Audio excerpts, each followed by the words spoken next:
Hello geometry students. I'm going to do a video on slope, how to graph a line in the form of y equals mx plus b, and also talk a little bit about parallel and perpendicular slope along the way. So some review and maybe a new thing about perpendicular parallel slope. So slope is how steep something is. Just drew in a couple lines here. Any line that goes upwards, so you go left to right, is a positive slope. Negative slope is opposite of that, goes what we call downhill from left to right. Zero slope is a completely flat line. And then actually a vertical line has undefined slope. So think about that, if you were skiing or on a roller coaster, there's really no angle, there's no slope at all, you just kind of fall off. So that's undefined versus that one is zero. How to find slope, you can get it by counting squares on a graph. I'll show you that in a minute, but there's also a little formula for slope. You might have heard it as rise over run, like the sun rises vertically and you run horizontally. Or you could call it the change in y over the change in x, or the actual formula, if you have 2 points, is the difference in the two y values over the difference in the two x values. And I'll do an example of that in just a sec. So different ways to find slope. As you're going through, I've got this picture of two lines. I don't know if you can see that they're red and green, but just to figure out the slope for these two lines, I could just count squares or draw a slope triangle. This red one is obviously a positive slope and it's steeper than this one. If I find 2 points along that line and just make a little slope triangle, the rise is 2, the run is 1. So the slope of that red line there is 2 over 1, or just 2, we could just say. The slope is positive 2. This green one, if I pick 2 points here and I draw a little slope triangle, the rise, the vertical change in y is 2, but this time this is 3 squares. And this is a negative slope because it's going downhill. So this is a negative 2 over 3 slope. This was positive 2 over 1. So you can find slopes by drawing little slope triangles like that. If you don't have graph paper or you want to try out the formula, here's the formula. I've got 2 points, 5, 2, and 1, 6. Let's say I wanted to find the slope between those 2 points. I want the change in the y values divided by the change in the x values. Okay, so I'm going to use this formula up here.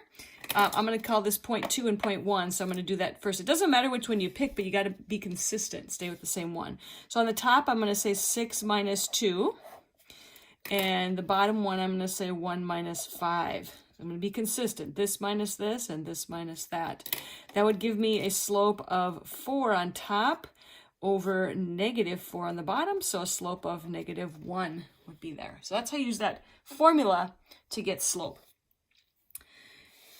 Next up, we have graphing lines, how to graph them in this form y equals mx plus b. The number in front of the x is the slope, that's m, and then this b is the y-intercept. So 0, comma, whatever that number is. And there's a really quick way to graph lines when you know the intercept and the slope. And I'm going to teach that to you right now. So what I used to tell my kids in person is you graph the y-intercept first, and then you go up or down. The top number tells you to go up or down. And then you always go right with the bottom number. If you do that, then you don't have to think about whether the slope is negative or positive. You've already taken care of that. So if you let the top number give you the up or down direction, and then the bottom number tells you always are going to go right, that will get you the correct line. So I've got 2 of them here to start with, just how to graph 2 lines using the slope-intercept form. This first one here, I have y equals 2/3 x minus 4. The slope is 2/3. The intercept is minus 4. So according to my directions, I'm going to graph the intercept first. So at 0, 1, 2, 3, 4, I'm going to go down to negative 4. And then remember I said the top number, up or down. If it's positive, I'm going up. If it's negative, I'm going down. So this is a positive 2, so I'm going to go up 2 squares and then always right, in this case, 3 squares. So 2 up, 3 over. If I had a ruler, I don't, but I would draw that line. There's my graph of y equals 2/3 x minus 4. This one over here, y equals negative 3x plus 2. Remember that slope is really an invisible 1 down there. It's negative 3 over 1x plus 2. So to graph that one, I'm going to go up to 2, put a dot there, there's my intercept. This time I'm going down 3 because it's negative, so 1, 2, 3 squares, and then right 1, because that's a 1. So that's a steep line. Again, I don't have my ruler with me right now, but there's my graph. Down 3, right 1 to get that one. So the top number tells you up or down, the bottom number just go right. And you'll notice, see, I've ended up with a nice negative slope line there. This one was a positive slope. That's how you graph the y equals mx plus b. Here's a couple special cases that kids have trouble with sometimes. Usually when it's like this, most kids are good to go, but then we throw in some different hitches in it. Let me just show you those quick. So what if I had, no intercept? Like it's just y equals 4/3 x. If that's the case, the intercept is assumed to be 0. There is no intercept, so I'm going to put a dot right there at 0, 0. And then on this one, I'm going up 4, right 3. So 1, 2, 3, 4, 1, 2, 3. And that would be my line for that one. 4/3 x. Goes right through the origin at 0, 0. And then I'm going to graph both of these on this same graph. I'll do it color-coded. What happens when there's no slope or no intercept, or it just looks goofy like this? These are straight, either vertical or horizontal lines at those spots. So the y equals negative 3, 1, no matter what x is, y is going to be negative 3. So 1, 2, 3, you could put an intercept there, but basically that is this line right here. Y equals negative 3. If it says x equals 1, no matter what happens, x is always 1. So I'd go right 1, and then it'd be a vertical line with that undefined slope there. So hopefully that helps. So the y equals 1, I always tell kids, I kind of say, think of it as horizontal with a y instead of an I. It goes that way. Vertical, like vertex, they kind of go together. I usually have my kids remember it that way. So that's graphing lines. My last little thing in this lesson would be talking about parallel and perpendicular slope. First of all, the symbol for parallel is like a little 11 or a double L, and perpendicular is this upside down T. So if you see that, what does perpendicular even mean? It means that the two lines meet at exactly a right angle. That's what perpendicular means. It's a big fancy word, but lots of perpendicular things in your house where your roof meets your ceiling meets your floor, and your your walls, all of that makes right angles. Those are always perpendicular. So parallel slope, if I give you an equation, the parallel slope for another line is going to be exactly the same.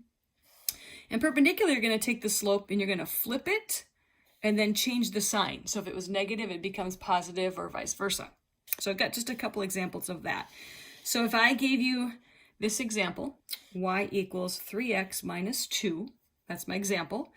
The parallel slope to this particular equation is still just going to be 3. It's the same. The perpendicular slope is going to be the original slope 3, but I'm going to flip it. Remember, this is an invisible 3/1. So I'm going to flip it, and because that was positive, now it's negative. So that means that this slope and that slope would meet at a right angle, or 90 degrees. So parallel slope's the same, perpendicular slope flipped, and opposite sign. Here's one more example that I don't have finished yet that we can do together. If this is my example of a line, y equals negative 2/5 x plus 1, the parallel slope, I'll use the symbol just so you can get used to that, is negative 2/5. It's the same.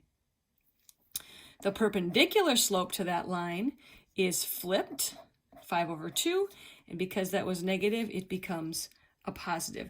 Notice we don't care about the intercept. It has nothing to do with the parallel or perpendicular slope. It has to do with graphing the line, but it has nothing to do with the actual parallel or perpendicular slope. So if I go down, I have some graphs here. If I take a look at this example right here, if I put my original graph in, just to review that, I'm going to put a dot at 1, that's the intercept, down 2, right 5. Here's my original line. Okay, so if I wanted to graph one with a parallel slope, maybe I'd say y equals negative 2/5 x minus 3. Okay, so I'll go down to 3, down 3, 1, 2, 3, and I'm still going to go down 2, right, 5. And you'll notice that the lines are parallel, right? They don't touch, and they are parallel. Likewise, with this same exact example, if I go over here and I graph the original again, so here's 1, down 2, 1, 2, 3, 4, 5. So here's my original line again. And I want to do a perpendicular sloped one. Maybe I would try y equals 5 over 2x minus 2, let's just say. Okay, so if I go down 2, and then my slope is now 5 over 2, I'm going to go up 5, 1, 2, 3, 4, 5, and right 2, and I connect, you can see that those lines meet at a right angle, which makes them perpendicular. That's what we're looking for. So quick review, if you're given an equation and you want the parallel slope, just pick the same slope. If you want a perpendicular slope, you're going to flip it and take the opposite sign. Good luck with your graphing.